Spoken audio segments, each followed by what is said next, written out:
and welcome to our very first virtual Grow Smart Awards.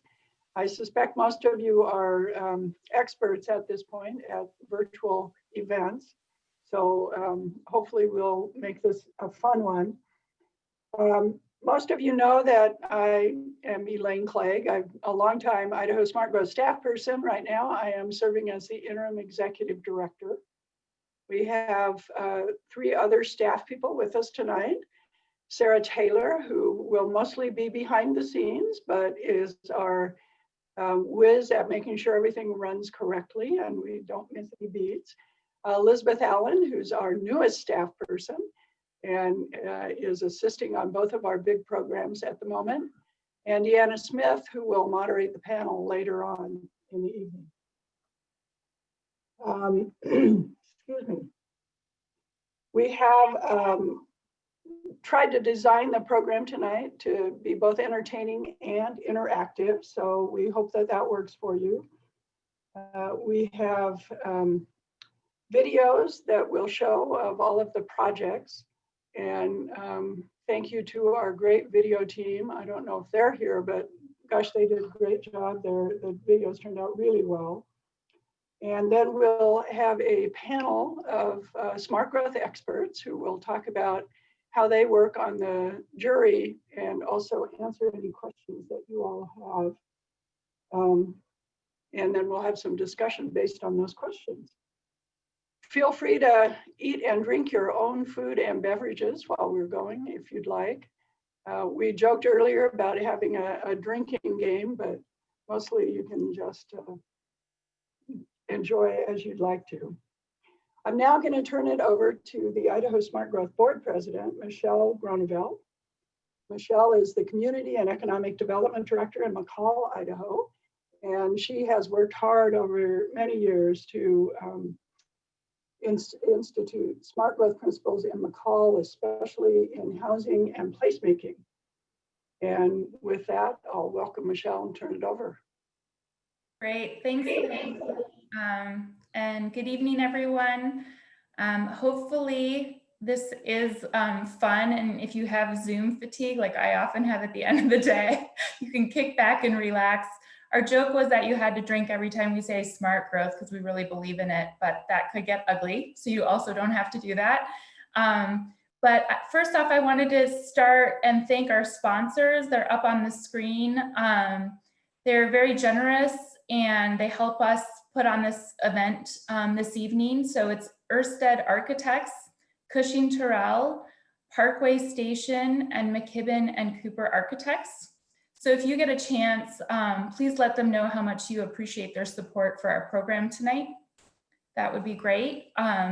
So this year's Grow Smart Award recipients represent infill, revitalization, and repurposing, all elements at the heart of smart growth.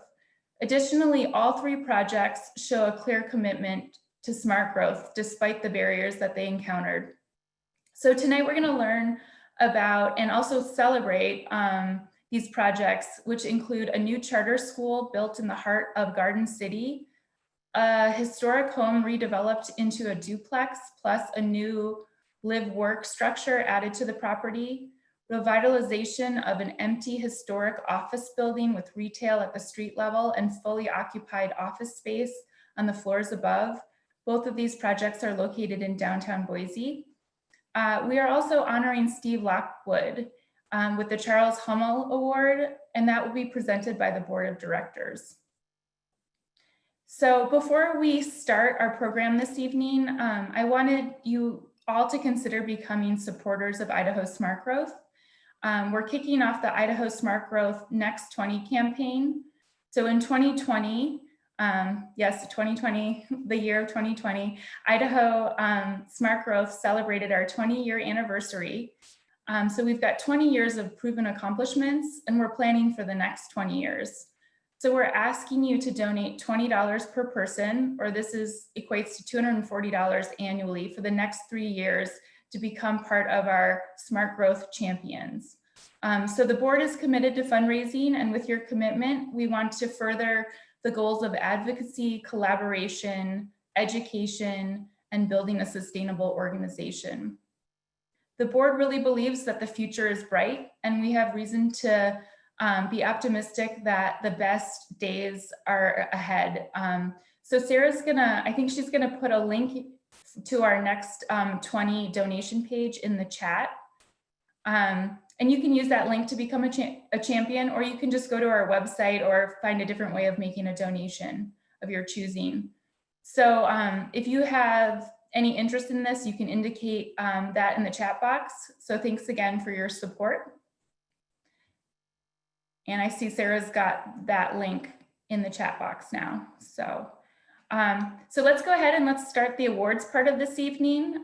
We're gonna learn a little bit about our projects with a video tour and explanation. And then once the video ends, we'll welcome our panel of jurors to discuss the decision-making process, and then they'll have the opportunity to answer some of your questions. So thanks again for joining us this evening. And let's go ahead, Sarah, and start with the Haze Street community video.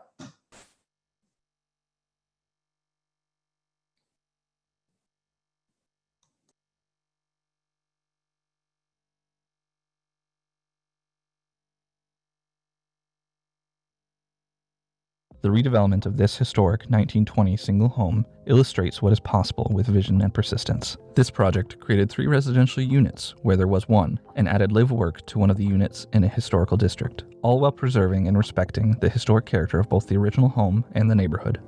So the first step was that we divided the old house into a duplex. So they're kind of 2 sort of townhouse type units, each with their own front door, bedrooms upstairs, living room quarters downstairs. I guess the construction was kind of during 2014-15. We built a second building behind the old house, and it's also a duplex, although it's an up-down duplex, and we use the lower part as our office, but it's designed and has utilities installed to become an apartment when the time comes, and then we live upstairs. So it's 4 residential units on what started out as a single family historic house lot. With a walk score of 89 and a bike score of 96, this location is ideal for a residential and business mix, allowing easy access to all that downtown has to offer without ever getting in a car. By creating 3 residential units where there was one, this infill project uses existing infrastructure, and by doing so helps protect farmland and open spaces. Transitioning this single-family home into a multi-family home with a live-work unit also creates housing diversity. Additionally, both the remodel of the original home as well as the new structure include many energy-saving aspects protecting our environment into the future. The jury especially appreciated how this showcased an example of how a small project can create a significant impact. Idaho Smart Growth commends Haze Street community for illustrating that it is possible to preserve historic homes and their already strong sense of place while increasing the low densities that often occur in residential historic districts. We hope this project will guide others in the future to follow this example. Idaho Smart Growth would like to congratulate McKibben Cooper on winning the 2020 Smart Growth Award for the Haze Street community. Congratulations!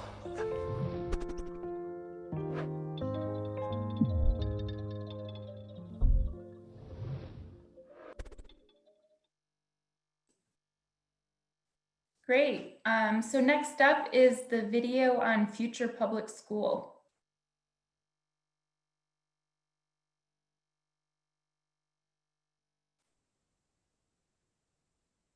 Future Public School is a new charter school built in the heart of Garden City, Idaho. Built as a collaboration with the Boys and Girls Club and the City of Garden City, the success of this project illustrates what is possible when strong partnerships come together. Typically, the challenge with constructing schools within a neighborhood is scarcity of land, but through these partnerships, the school was able to maximize limited space while providing enhanced opportunities for its students. The school funded construction of a new cafeteria for the Boys and Girls Club that the school uses during lunchtime on property provided by the city, and the school has use of the Boys and Girls Club gym. Both Future and the Boys and Girls Club use the city's riverfront park for their playground and outdoor activities. Boys and Girls Club traditionally had a daycare component, it has the kitchen component, and it has the classrooms and the gymnasium component. But each one of those components only had a limited amount of use. The gymnasium would be utilized for after-school programs, which were and remain very large.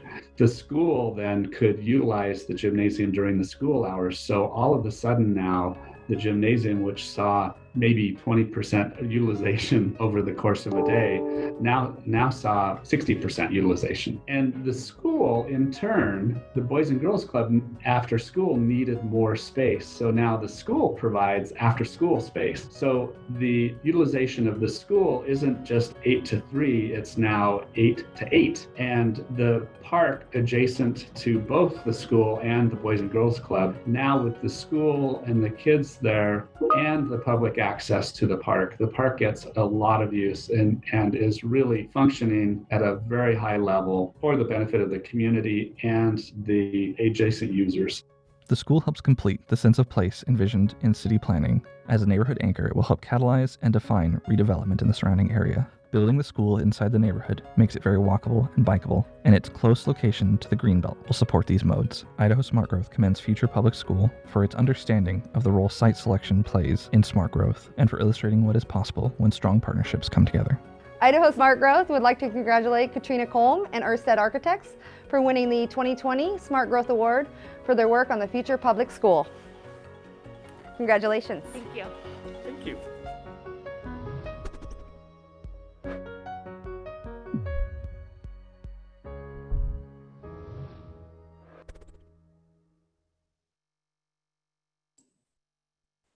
All right, and finally, here's the 10th and Main project.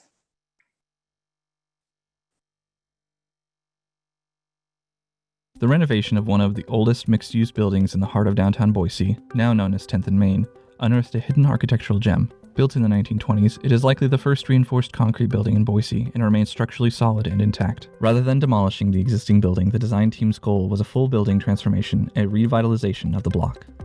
I feel like one of the biggest successes with this project was the reactivation of the street level. I can't tell you how many people I had talked to that when we were telling them about this project, they're like, where is it? I don't think I know where that is. And they walk by it all the time. But because the street level was so dead and so uninviting, just people didn't really notice the building. It had almost kind of fallen in the background. And as soon as we started opening things back up and adding some canopies and roll-up doors and getting some tenants back in the space, it just, everybody was, talking about how active it had become.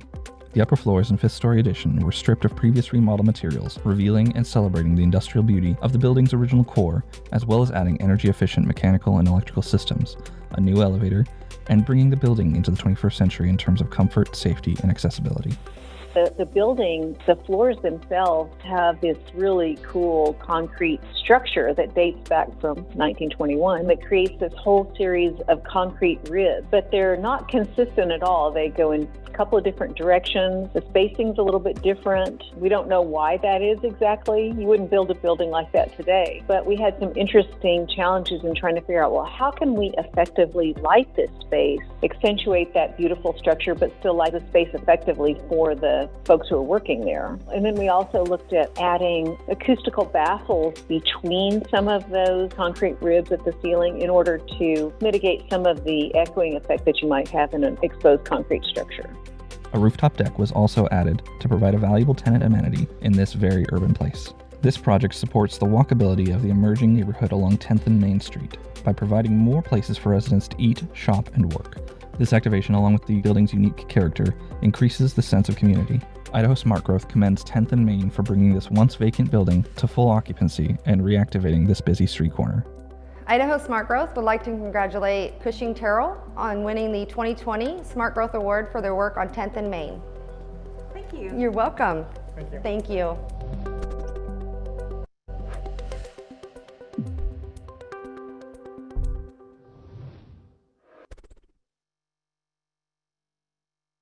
So those are our 2020 Grow Smart Award projects for this year. And before we welcome our juror panel, we have one more video to share with you to honor this year's Charles Hummel recipient, Steve Lockwood.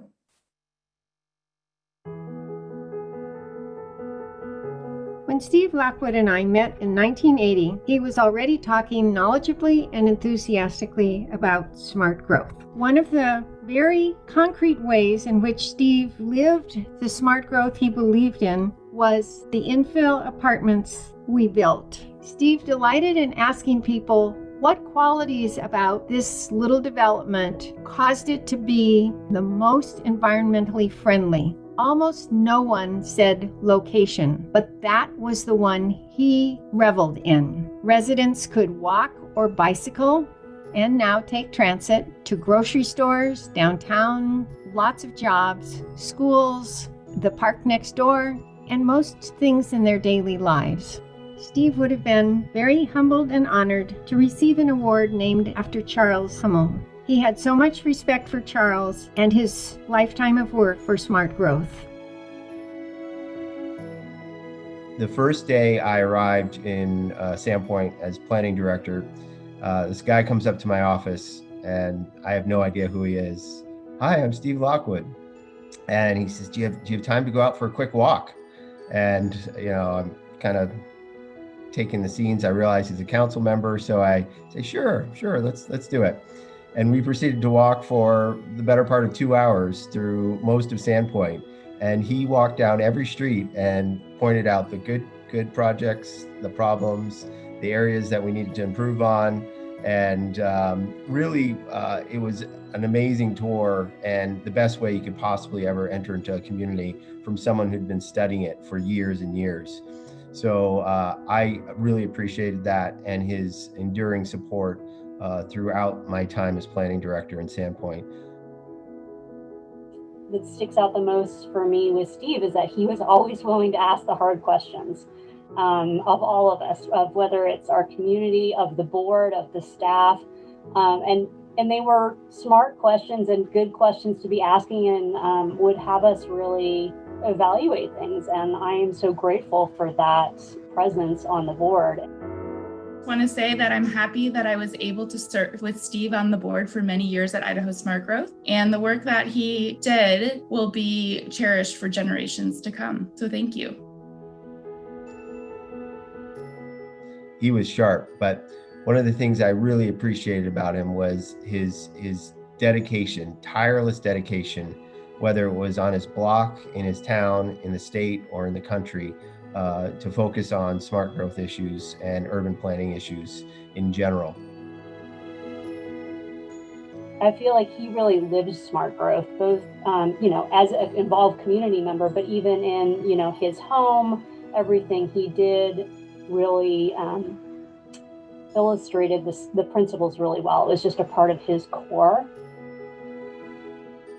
I can tell you there are so many things that can be accredited to Steve that a lot of people don't even realize in the city of Sandpoint. He's had a long legacy of community public service, and we were really lucky to have him up here.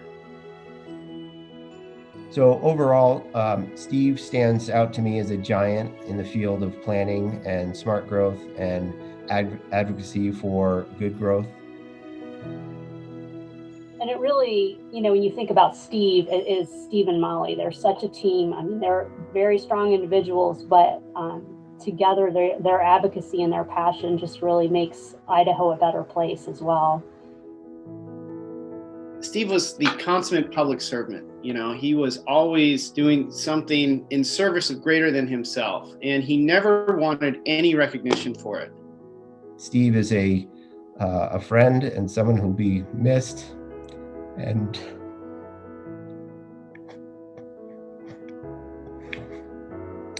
he'd be honored.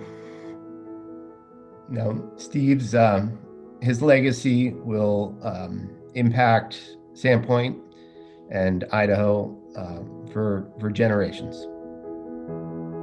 On behalf of Idaho Smart Growth Board of Directors, I'd like to award the Charles Hummel Award to Steve Lockwood, and Molly will be accepting his award.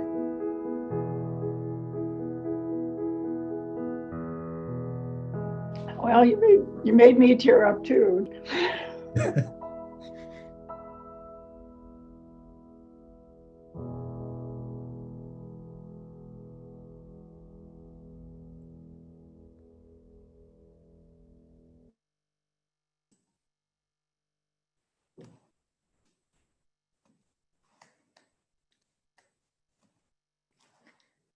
So congratulations to all of our winners tonight. I'd like to go ahead and thank our sponsors again. And now I'm going to hand it off to Deanna, who's going to moderate our panel this evening.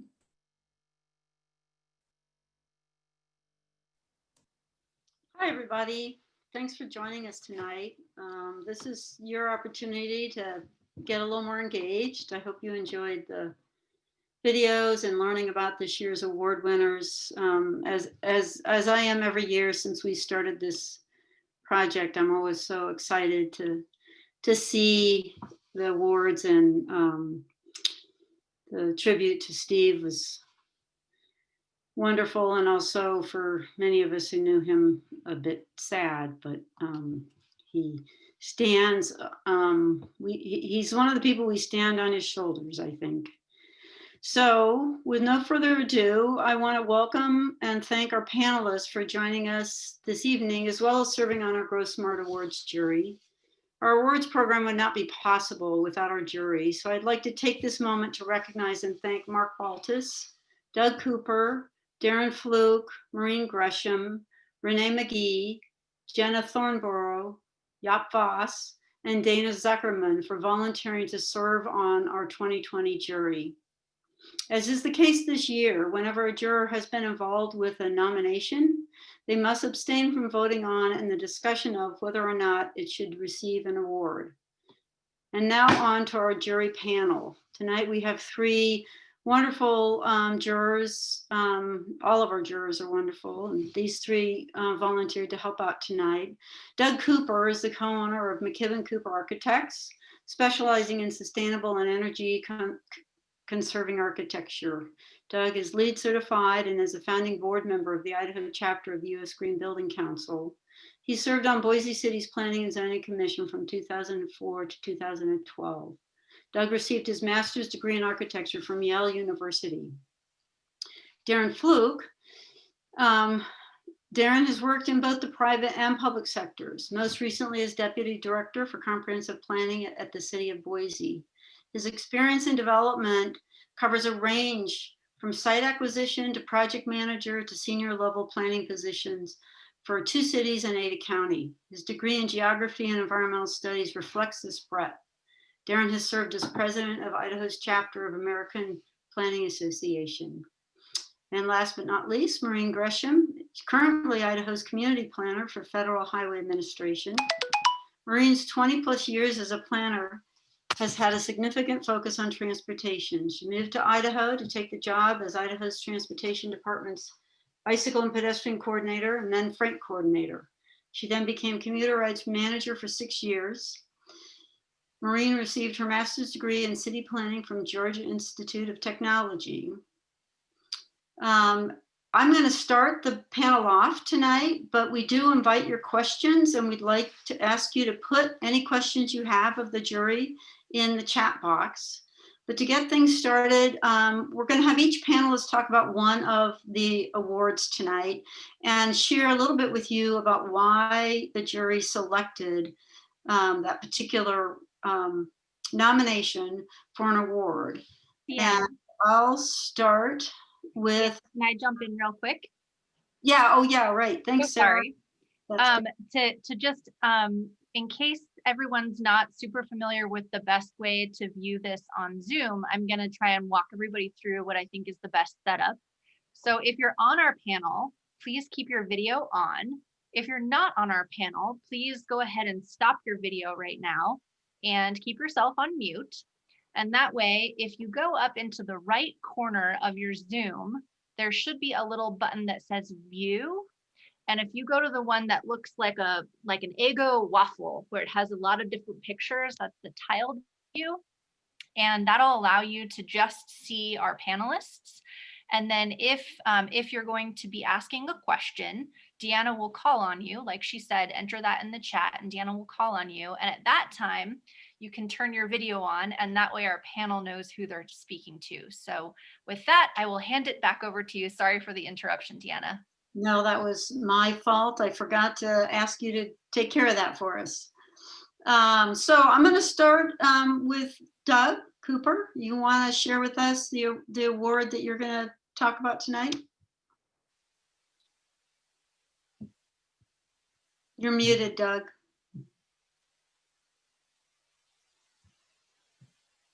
I was asked to talk about the future school, which was pretty easy for us to give an award to. I think for me, there were two things that really stood out with this project. The first was that it was the shared aspect of the use of the spaces.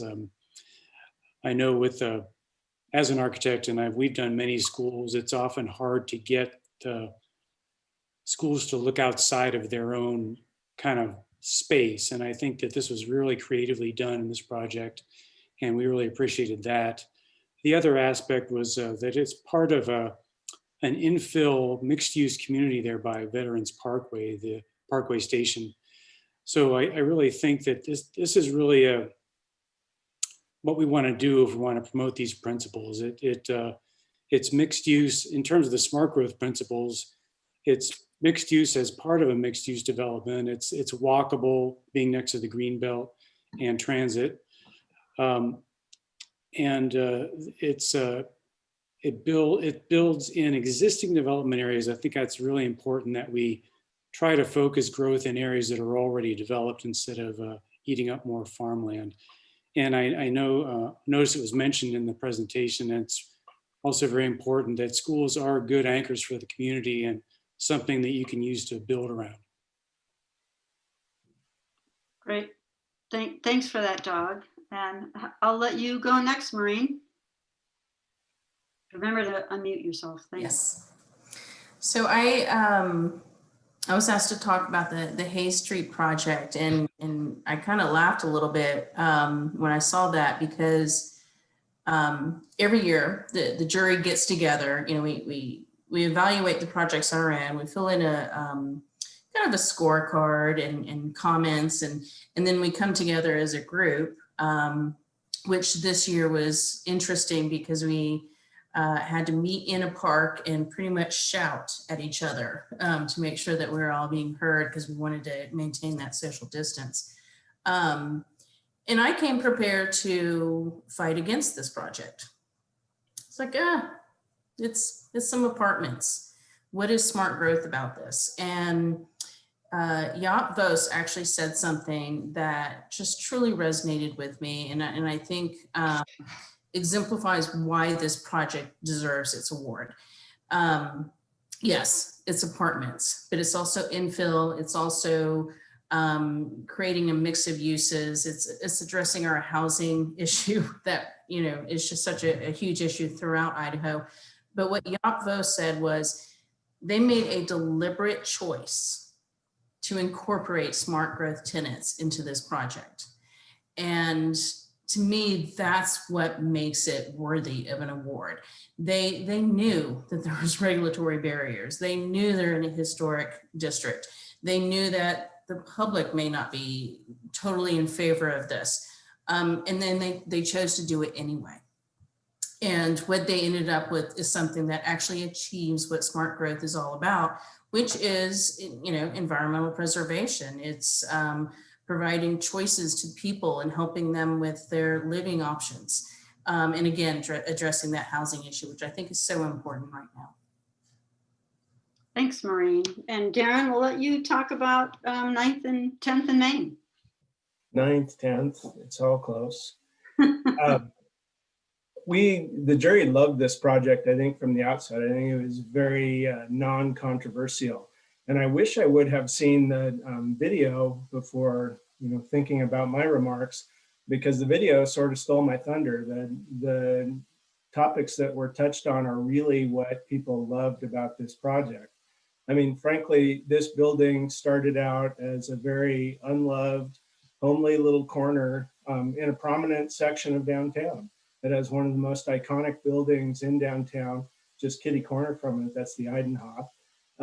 But it did not contribute to its setting whatsoever, either in the form of the building or in its activation or its relationship to the street. And the vision of taking the building back to what it started as was something that really resonated with the jury, I think. Activating the street was absolutely key to making this building something that the city and the owners could really be proud of.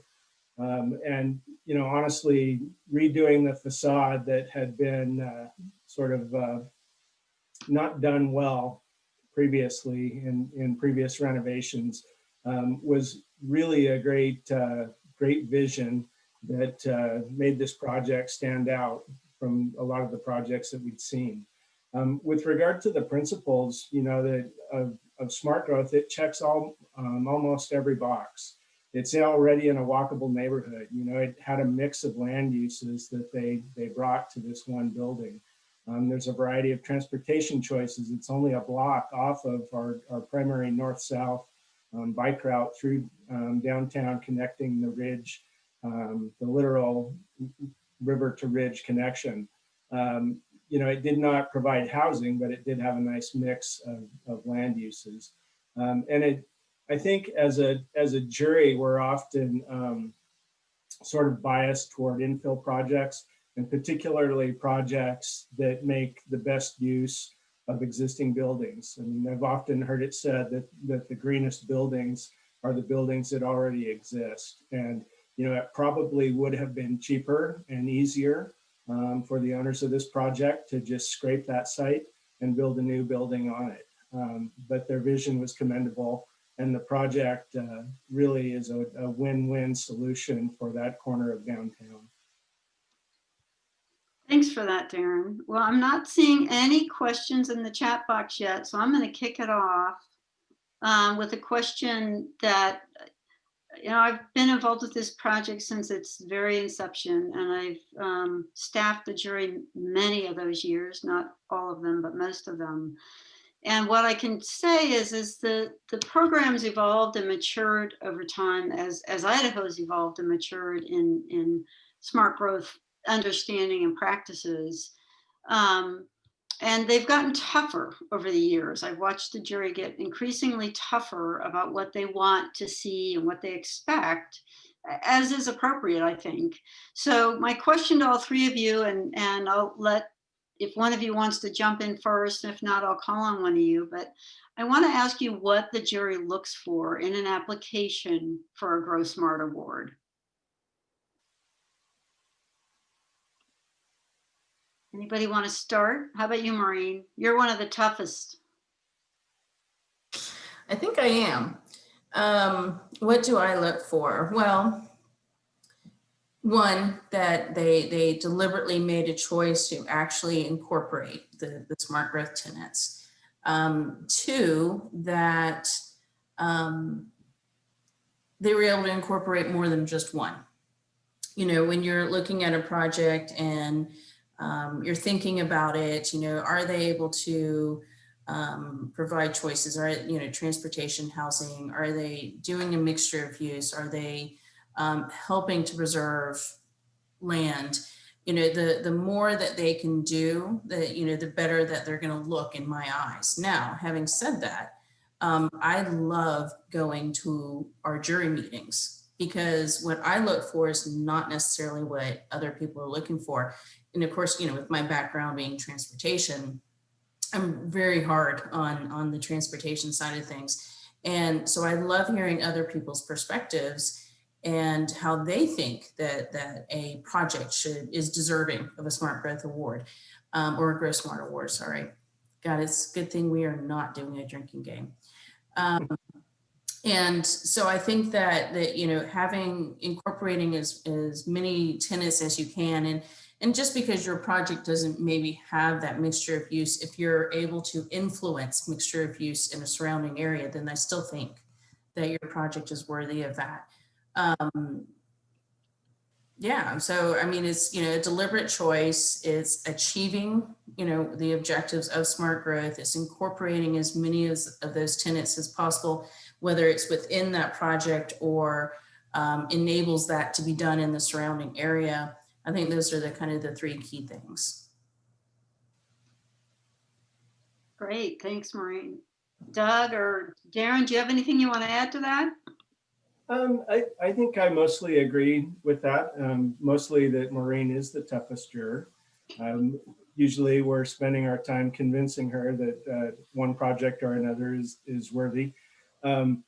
as I stated in the 10th and Main comments, I think it, especially for me, but I think for the jury as well, we have a bias toward infill projects and toward adaptive reuse of existing buildings, and rightfully so.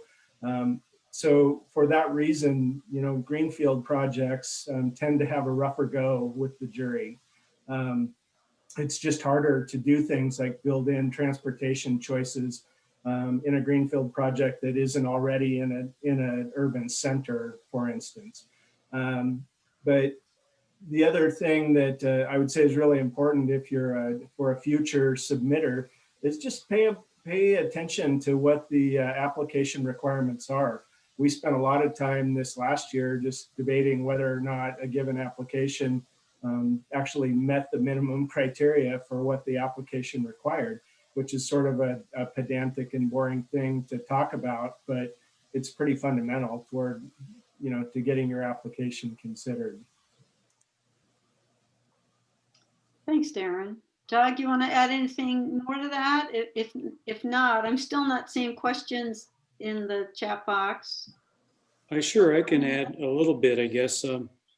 One thing I think that is important on these applications is to be complete about what makes this smart growth. I think one of our struggles as a jury is that we are often trying to read into a project or an application to see what it might be trying to say as to why it meets this or that criteria. And the easier you can make it for us, you know, the better your chances.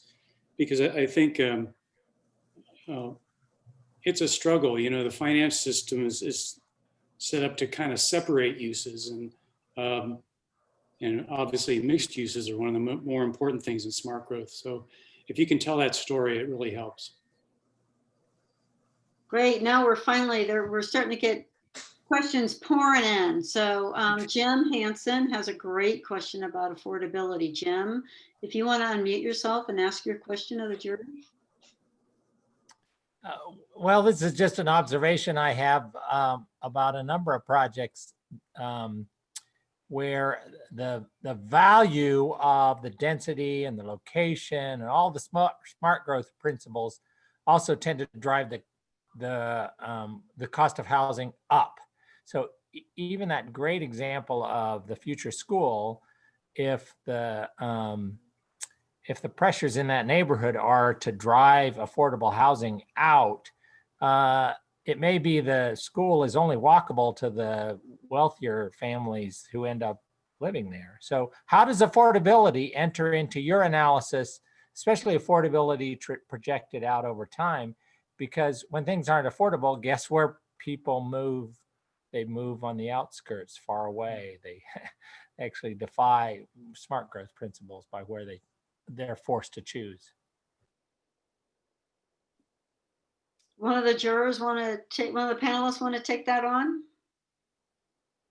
I'll add a little bit here.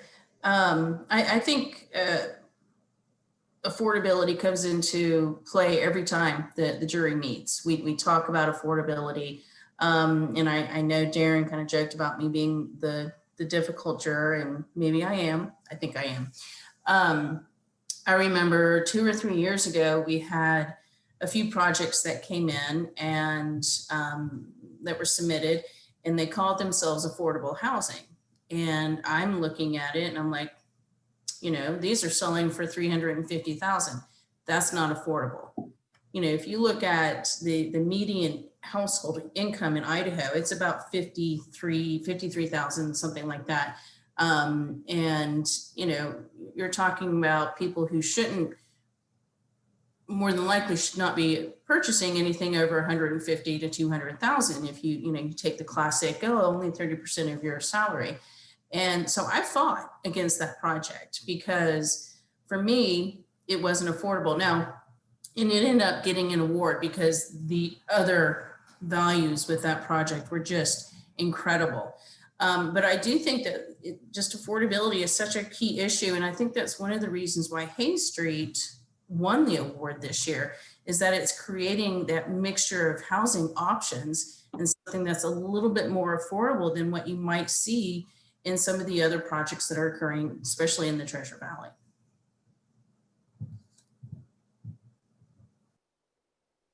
Thanks, Maureen. Anybody else want to add to the?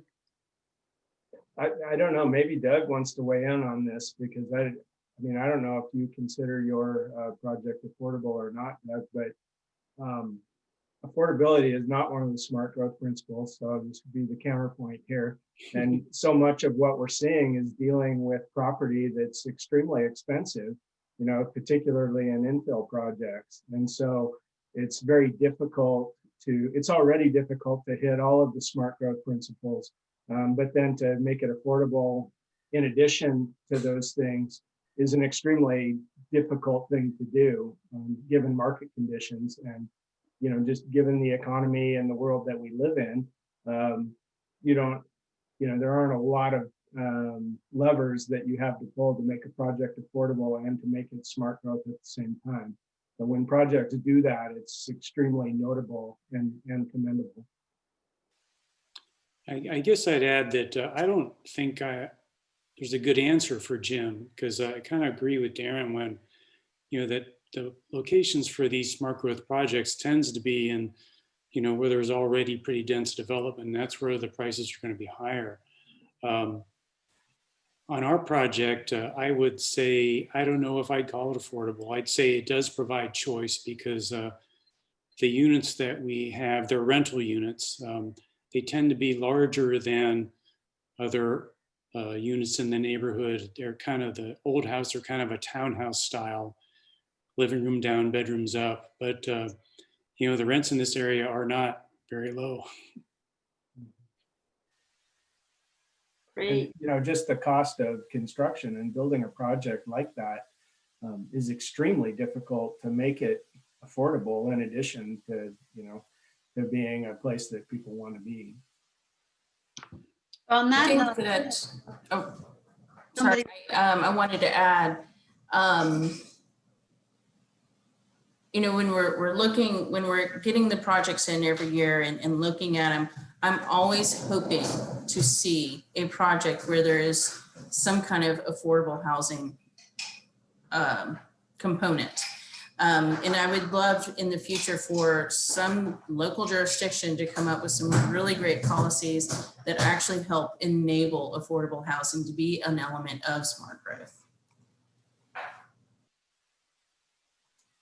Great, thanks. Scott, I see your question. I'm going to jump over it. I'll come back to it, but I think Samantha's question leads off from this conversation, and then we'll come back to yours. So Samantha, you want to ask your question? Sure, thank you. So based off of the conversations that, you know, and the videos that you guys put together, it sounds like you probably have your finger on the pulse of news and legislation around the state. More so than the general public probably does. I was just wondering if there's been any change that you've seen in any of the different jurisdictions that have either helped or hurt the cause of smart growth. I'll start with this one. I mean, that is a great question, and it was eye-opening for me because I was working at the city of Boise at the same time that we were evaluating the McKibben-Cooper application, and the regulatory hoops that they had to jump through to get that very modest project approved was in and of itself enough for me to vote for the project for a Smart Growth Award. It took a real passion and a love of that place and that project to get it through, because any normal human would have looked at the regulations in our zoning ordinance and would have said, there is no way I'm going to try and attempt this project. It's just too difficult. So yes, regulations definitely get in the way of smart growth, even in progressive jurisdictions like the city of Boise. And you know, at the state level, there's not much hindrance there, but there's also no help. And so I think all of the action that you'll see will be at the local level. And you're seeing that now with a rewrite of Boise zoning ordinance. And I might add, seeing a lot of pushback too, if I'm reading the news correctly. Doug, I know you had a lot of experience with this on your project. You want to talk about that? Sure. Yeah, we do a lot of work in historic districts and on mixed-use projects, and we thought that we were probably good candidates to get this done. And we did have to go through all the steps: the certificate of appropriateness from the Historic Commission, the conditional use. The funny thing about this area, which is on Haze Street at the near north end, is that it was originally residential, but now it's an office zone. So to add a residence in this area, you have to get a conditional use approval. So another step. So we did have to go through those, but they were all on consent. There were no issues really. I think it helped to understand the process and what it took to do it. But of course, not everybody has that.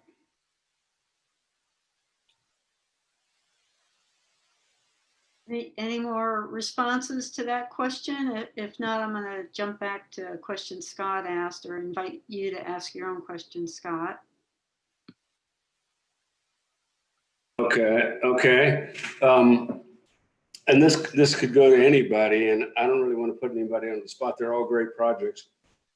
But the question is about sustainability, and just like affordability, that's not a smart growth principle. But I think we all agree it's part of what smart growth should deliver. These all seem like, and maybe I missed something, but I don't think I heard lead for any of these 3 projects. They all seem to be potential candidates. Start my video. They all seem to be potential candidates for lead certification. And, I'd love to hear, I know that all the architects in all these projects have delivered lead projects before. So it's just sort of an open-ended question. Good work, everybody. Thanks.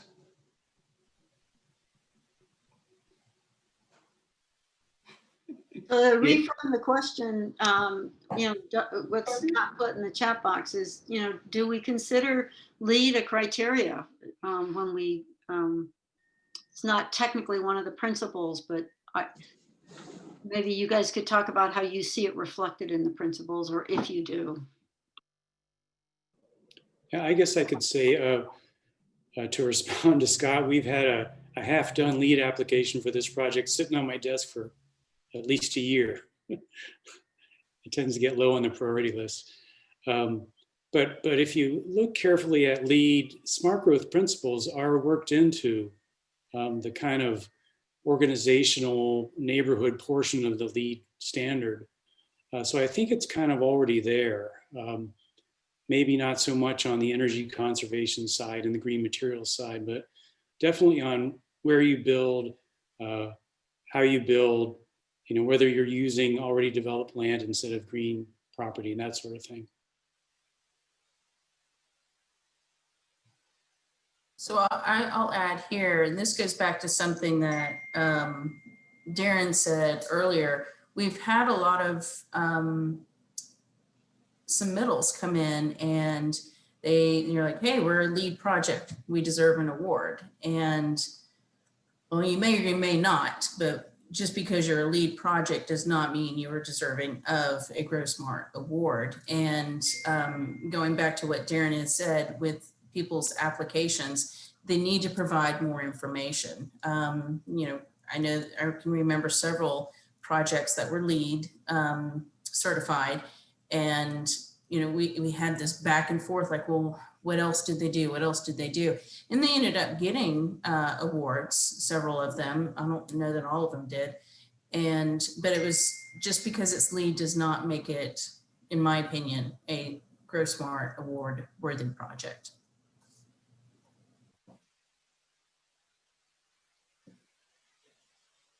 I agree with that, but I also agree with Doug that they're sort of baked in. Those LEED principles are more or less baked into the smart growth principles, and are a nice complement to it.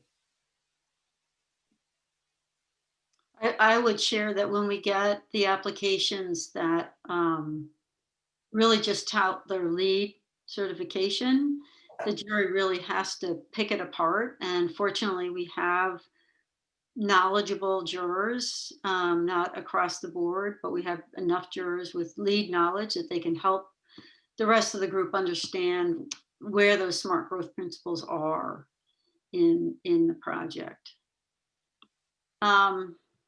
If there's no more conversation about that, I want to take Katrina, who has asked a very... Deanna? Yeah? I don't know if they still want to, but I did see Katrina and Andy turned on their video. Maybe they wanted to add something to that question. I was going to go there, and also then from that lead into Katrina asking her question. So it sounds like you guys might have something you want to say about LEED, which is great. Well, I'm going to jump in on the LEED process. We have LEED projects from Platinum to the very first LEED existing schools in the state. And Future Public School was a project that we actually looked at running through on just a LEED for certification, not gold, silver, or platinum. And it's a charter school, and so we talk about affordability. Charters have to raise their own capital investment for funding their buildings. So they're already at a disadvantage in the regular school, from the regular school construction perspective.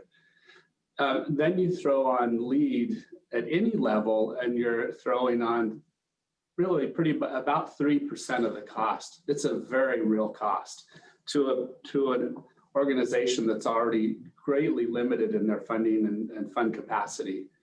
But here's the bright side of this story, and that is that I remember, I think I became lead AP in 2000, and the building codes now far outstrip what LEED was in 2000. In other words, the codes are moving forward, LEED continues to move forward. And so as you look at any of the work that I would say all of us are doing, architects, planners, interior designers, we are all looking towards sustainability. We are all looking towards responsible use of materials. We're looking towards those components that candidly and honestly should be embedded in every project any of us do. And so that to me is the crux of LEED, is that medallion is very expensive. And we have clients, by the way, who it's a very important component to their marketing plan. So a LEED Platinum medallion is interesting, and it's 6 or 7 3-ring binders shoved full and stuffed full, and all kinds of time.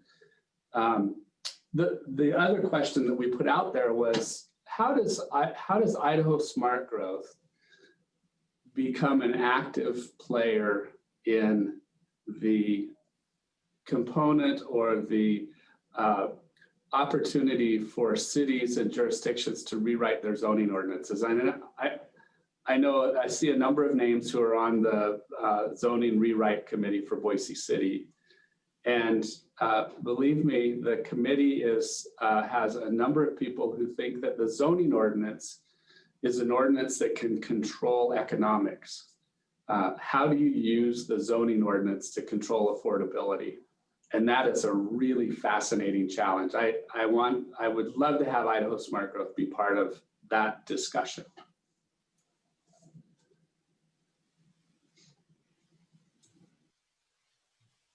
Well, the question that you framed was, how can smart growth steer city planning? I could give that to the jury if you want to talk about the organization. Maybe Elaine or Michelle would like to offer a response to that, or maybe one of our other board members.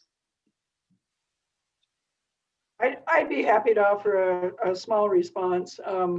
Boise gets a little trickier, as you all know, since I serve as a city council member, and sometimes having the organization get involved in things can get a bit tricky. I don't believe that there's any conflict, but some people seem to think that there is. Generally across the state, I would say that Idaho Smart Growth has been quite active in very specific kinds of ways and help different jurisdictions look at their zoning codes. For instance, we helped the city of Dover complete a new comprehensive plan about 3 years ago. And I just got an email this week that they are updating the one of the zoning provisions that we recommended that they do, and ask if we could provide them some advice on that.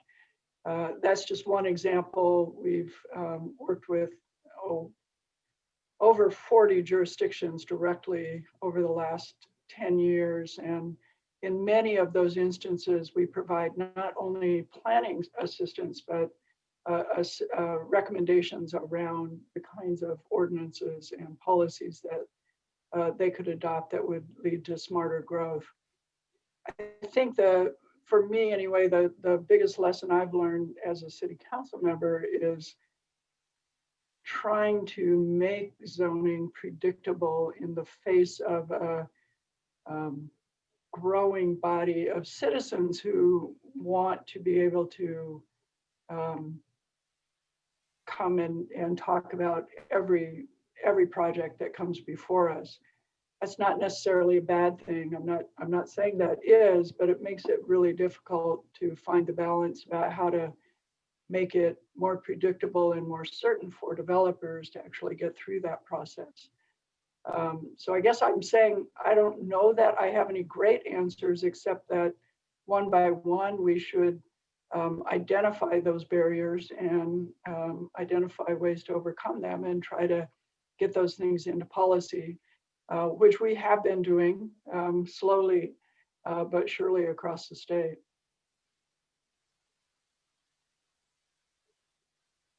I guess the jurors, because you guys have seen and given and not given awards to plans over the years.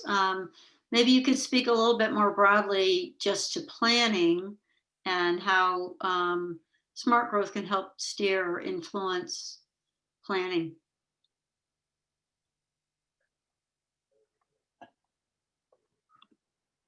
Are we talking about how Idaho Smart Growth can help influence planning, or just in general smart? I'm talking in general, how planners can use it to apply it to comprehensive plans, other planning, how you maybe have in your practices. Two of you are planners.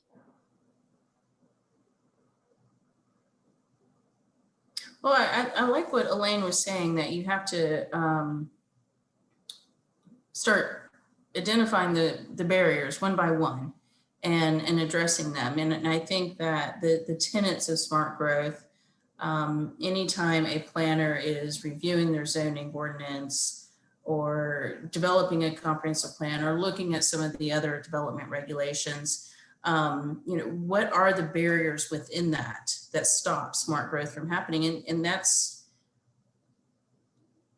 back to what I was saying about it has to be a deliberate choice to decide to do smart growth, because there are financial burden or barriers, and there are, a variety of other barriers, public support, but also just the regulatory, starting with Euclidean zoning that doesn't even allow a mixture of uses, so just tackling those individual barriers one-on-one using the actual tenets, mixture of uses. So where would that be appropriate in our zoning ordinance? How can we allow a mixture of uses in our zoning ordinance, rather than that just, R1 or, whatever, every jurisdiction has a little different, but, and then looking at in your design guidelines or your development regulations, making sure that your setbacks, just as simple as something like that your setbacks aren't so huge that you cannot bring a building up to the street,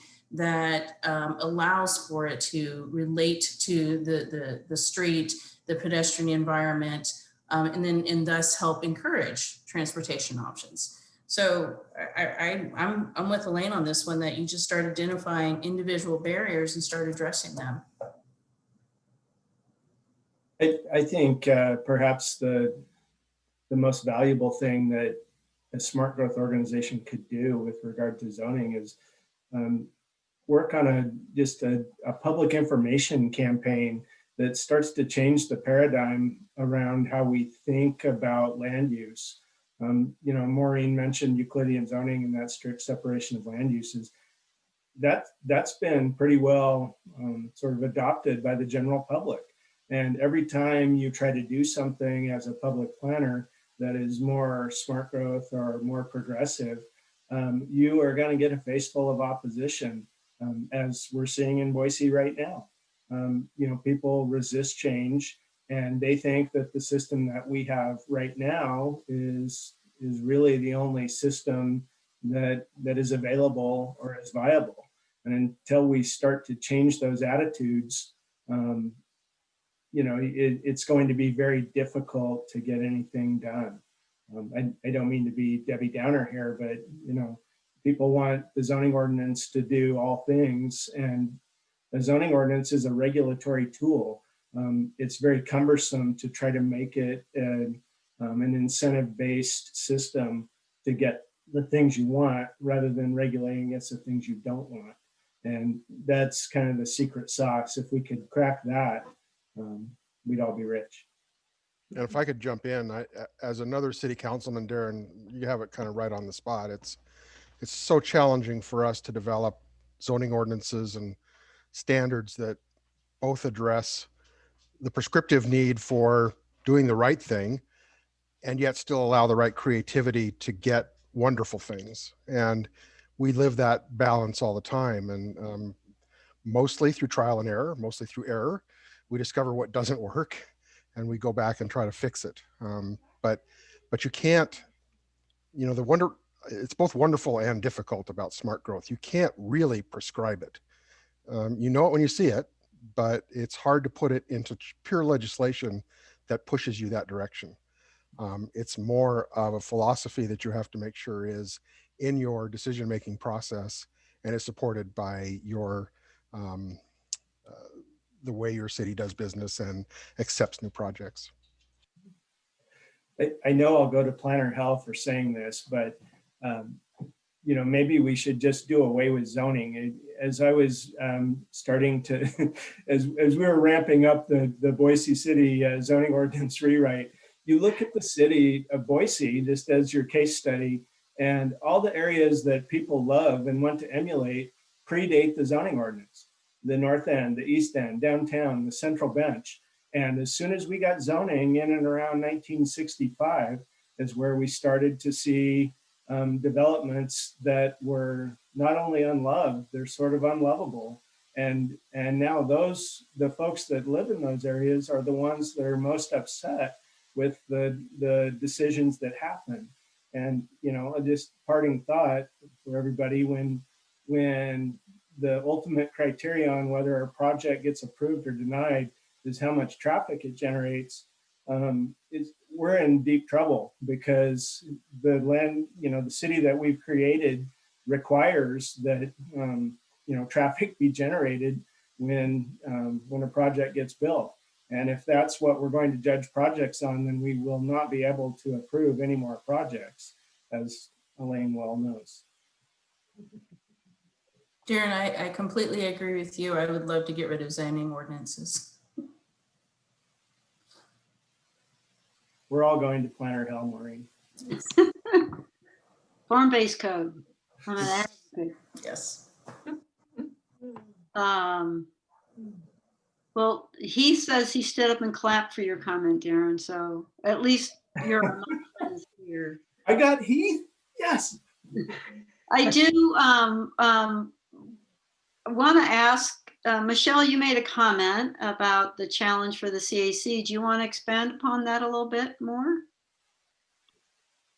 Sorry, you just asked, I made a comment about what? I think that was actually Diane. Oh, it's from McCall, so I assumed it was Michelle. Oh, no, that's Diane Cushland. Oh, okay. Diane? I'm not sure. Wasn't paying attention. I'm just curious if you want to expand upon your comment about Andy, yes, a real challenge for the CAC. Oh, Andy made some comments about people that have high expectations for the zoning code controlling the market. And yeah, that's a real challenge that we have with that group. And it's just, people that have not been involved in zoning processes before, so don't understand. So yeah, I was just confirming his comment. But I would just say, a follow up to Darren, working with zoning codes across the state, the biggest issue we have is that when the Land Use Planning Act was adopted in the 60s, a group of planners went around the state and adopted zoning codes. And having looked at numbers of zoning codes, they all look the same. So it was some standard enabling, form that everybody adopted. And we're still dealing with that in a lot of communities. So that's the big challenge is, bringing those codes up to date to what I think the communities want, and certainly what's more in conformance with smart growth principles. And I just wanted to cheer the Citizens Advisory Committee, or the Citizen Academy that ISG supports. I think that's a great tool for expanding education. I would just add one comment to Andy's question about what we can do. And it's frankly always been one of our challenges organizationally, because what we know we can't do is comment and participate across the state in every zoning and planning conversation. It's just huge. And we have of late been talking about the approach that Elaine talked about somewhat, and somebody else mentioned this as well. The CPA is a part of that, but the idea of really helping locals become able, because really it's such a local issue and it needs to be advocates at the local level who are doing this. So we would invite all of you to help us and support us in developing and growing that into the next 20 as part of what we can really help individual local organizations become strong, smart advocates in their own communities. I don't see any more questions in the side, so I'm going to throw another one in and give everybody an opportunity to think of another one if they would like to. But I would love to hear from the jury panel. If there's, over the years, some of you have served more years than others, but you've all served for more than one. Is there one award that you can remember from the past, especially, that really sticks out in your mind, that you really liked, and share that with us? I asking you this partly because we give these awards every year and then we kind of forget that they're out there and forget what communities have done. So I'll give you a second to think about that. Well, I went back and looked at the awards, Deanna, so I did jot down a couple that I particularly liked from my time on the jury. We gave an award to a project in Sandpoint in 2015. It was called the Bellwood, and it was an adaptive reuse of an old furniture store that they turned into a mixed use and revitalized that corner of downtown. Again, this will show my bias and my proclivity for infill and adaptive reuse, but I really liked that project. And a similar one that we looked at in 2018 was the 523 project in downtown Caldwell, which was an old warehouse. And I think, was that, I'm trying to think if it was Andy or it might have been Stan Cole that did that project. And I would just really like the reuse of that building. And I admit I have a soft spot for downtown Caldwell. I think it's got really great urban bones to it. And it was really nice to see that project go in. And then just a couple of others that I jotted down was the Jefferson project in downtown Boise, project I'm very familiar with. And I just think that it was well designed and well thought out. And to Maureen's point earlier, it was very intentional about its smart growth orientation. They did, underground parking on that project. They didn't overpark it, but they determined that the market required some parking for them to do the kind of project they wanted. And so they provided the parking they needed, which they weren't required to provide any in that particular location. But, you know, I'm not a fan of parking, but I was in that context, it was smart of them to do it and to do it underground. And it came out to be a really nice project. It's probably one of the most desirable projects to live in downtown Boise. And it's just, it's held up really nicely. And the Grove Plaza got an award in 2018, which was well-deserved. That was a really keystone project for downtown Boise. And lots of good things happened after the Grove got built, not necessarily because of the Grove, but it was sort of that first idea that started a lot of other things happening. So those were some of my favorites. Thanks. How about Maureen or Doug? So there were two projects that kind of stood out in my mind, and I actually had to go to your website and look them up just to make sure I was remembering them correctly. And the first was, this was before. So my background, I used to work for ACHD, but this was in 2013 before I worked for ACHD. So I had nothing to do with this project or anything. But it was the Whitewater Boulevard project. For me, that really just kind of transportation, you know, a lot of people just look at transportation as you know, it's a utility or it's a service, and really we should be looking at transportation. It's a land use, you know, it is, I mean, for a lot of communities, it's the largest land use. So how we deal with our transportation system and how it relates to the surrounding land uses, I think is really critical. And I thought the Whitewater Boulevard, just with the urban renewal district and the land use planning that was going on, and then the design of the boulevard itself, and then, you know, of course, the park that happened afterwards, I just really thought that was a nice combination of different smart growth tenants. And then the other one kind of alludes to some of the questions that we've been getting, and I want to make sure I name it correctly. Where is it? It's the Teton View Regional Plan for Sustainable Development. And this was at a time when we were actually giving awards in certain types of categories, and it got the Planning and Policy Award. And it really was, I think, a really good visionary statement for how that area could develop in a much more sustainable manner. And I think it just kind of hit so many different smart growth tenants that it was really impressive, and they did an incredible amount of public involvement and really kind of drilled down into different types of things and how it would impact future development. And I just thought it was such a great job, and was really happy that they were able to get the award.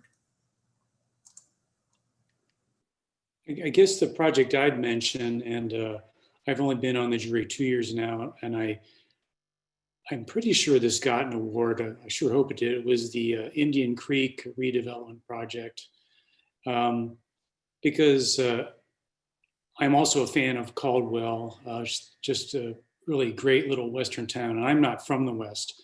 But also our firm got to work on that project, and just the idea of figuring out how to maybe redo an amenity in a town that needed something to start with was a great thing. And the fact that finally now, after all these years, it's really gained a lot of momentum, a lot of development is happening around the places that we thought of long ago. I think that's been a really great thing for Caldwell. That was, yes, that was a very early award.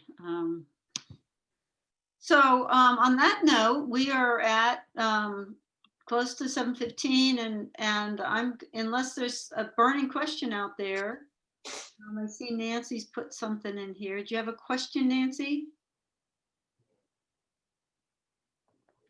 Not really a question, but just a point to make, Deanna, if we have just a minute. You know, we were talking about this momentum needing to be locally driven, and the idea that we just don't know what we don't know. If Euclidean zoning is just intuitive to our planners and developers, then change is hard to affect. shift. But if we have leaders like we've heard from so many here tonight in this gathering, if we have people like Elaine standing up at Association of Idaho Cities meetings and saying, here's some opportunities to do things differently, and bring the successful developers to those meetings so they can give the local professionals opportunities to learn from their experiences. I think that's really important. Locally driven is really important, and Smart Growth does a great job of that. But without those really fabulous examples like we've seen so much of in our meeting this evening, I think it's going to be slow going. So let's get that thing jump started. And I like Scott's ideas too about the environmental responsibility as well. Well, thanks for that, Nancy. And on that note, I just want to real quickly remind everyone that we hope you'll consider nominating. There's so many great things that have been done out there across the state that every year I wish someone would nominate it, and that's all it takes. And I wanted to remind everyone two things about the program. One's a change in the last year plus. Our nomination process is now open year round, so you don't have to wait any longer. When you have time and you have something, you can go online and submit the application. We have a cutoff date for the consideration, but they just keep moving forward all year. So that's available. It's online anytime. And so encourage you to think about nominating a project. And to that end, I want to remind everyone that it doesn't have to be that year or current even. Sometimes there's something that somebody did 5, 6, 7, 8, 10 years ago, and no one's ever nominated it. So you can reach back. Sometimes those are strongest because they've proven themselves. That's one of the questions the jury always struggles with is, well, how do we know? How do we know it's going to, it has all the right words, but it's too new and too fresh. So sometimes those projects and plans that have been able to get tried and tested a little bit really are actually stronger. So on that note, I'm going to turn it back over to Michelle, and thank you again, jury, for joining us tonight. Deanna, could I, just before we turn it back over to Michelle, but yes, let's give the jury a hand, and Deanna for moderating. I thought that was a great presentation. Thank you, everyone. Before we turn it back over to Michelle, I would like to recognize our board members that are here with us tonight. If you are here and you can turn your video on so we could all see you, that would be great. We have Nancy Cheney up in Moscow. We have Heath Clark and Gary Allen here in Boise. We have Rob Hopper over in Caldwell. Of course, Michelle up in McCall. Sarah Martz was on the video and was the one giving away the awards. I'm not sure she could make it tonight. We have Sharon Grant up in the Wood River Valley. Who have I missed? Anyone? Let's see. Looks like I got everyone that's here. A couple of people who aren't here, Wyatt Johnson from Anxman Johnson, and Ben Cassiano from, he's one of the bankers in town. It's always good to have a finance person. So our board is really important to this organization. They keep us going. They give us inspiration and guidance, and I just want everyone to give them a big thank you as well. I would just add, you forgot Renee and Nate. So. Oh, there we go. Sorry. I knew I was forgetting someone. Renee McGee is also up in Moscow, formerly in Idaho Falls. Before I turn to Michelle, I'd like to say one other quick thing, because the end of this conversation really brought it forward to me.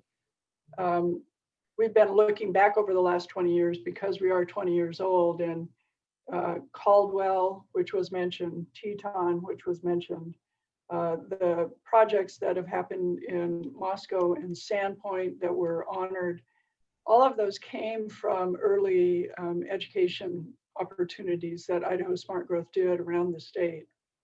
And often the work that we do isn't obvious tomorrow or next year or even 3 years from now. It doesn't become obvious for 5 years or even longer down the road. But I think Nancy's right. Those opportunities to really engage people from citizens who will be advocates, to developers who will build these buildings, to leaders who will make the decisions about how they get built and what the policies are. That engagement is what I've seen over the years really does lead to change, and couldn't do it without your support. So really appreciate you being here tonight and supporting our organization as we do this work. And with that, I will turn it over to Michelle. Thanks. And would everyone go ahead and turn their video back on so we can have a bit of a conversation here at the end? That'd be great if you have video. Great. I think that was a really good discussion, and that's one thing I really appreciate about Idaho Smart Growth is the fact that we have this organization that's a statewide resource, and we can have really good discussions, especially for people like me who kind of feel like we live in the middle of nowhere and have nobody to talk to. So I appreciate all the dialogue this evening, and I hope we can continue that. And thanks for participating this evening in our first ever virtual Idaho Smart Growth Awards event. Just one more shout out to our sponsors, Ørsted Architects, Cushing Terrell, Parkway Station, and McKibben and Cooper Architects. We really appreciate their support, and we hope all of you will become next 20 champions. So with that, I think, unless there's any more discussion or comments, I hope everybody has a great evening, and we look forward to seeing you soon. Thank you, everyone. Thank you. Bye.